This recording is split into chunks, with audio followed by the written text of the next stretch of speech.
The word jihad is mentioned in the Quran about 41 times. The words mercy, peace, and compassion are mentioned about 355 times. Yes, come in. Come on in, Riaz. Sit down, please. Contrary to popular belief in most Western cultures, Islam is a religion that preaches peace and tolerance. Yes, Patricia.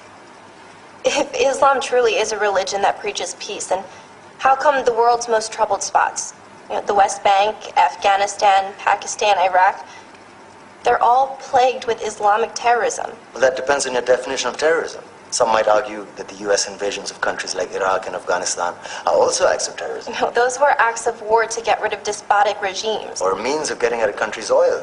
Conspiracy theories. Well, May I? Yes, please. Go ahead, Riaz. Mr. Khan is right. I mean, if we're talking about terrorists, the world's biggest terrorists are the white superpowers. Come on now. No, really, stop and think about it. Explain 9/11. Okay. Do you know how many people died in the Twin Towers strike? Around 3,000. And do you have any idea how many people died in the bombing of Afghanistan? Take a wild guess. More than 15,000 people died. And that's just conservative figures. About 50,000 tons of explosives were dropped on innocent civilians. Men, women, children. Yeah, but that was because of the Taliban. Now that you brought it up, did you know that the Taliban was a creation of the CIA to fight the Russians? Whatever. They were still harboring terrorists. Yeah, right. Terrorists that were never found. Just like the weapons of mass destruction that were never found in Iraq. Do you want to get into the death toll in Iraq? 500,000 civilians and counting.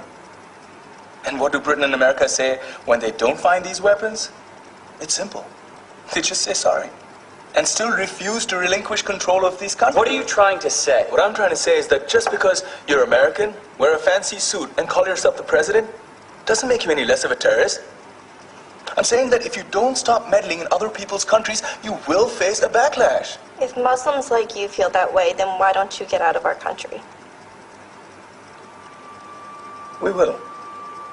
As soon as you promise to leave ours.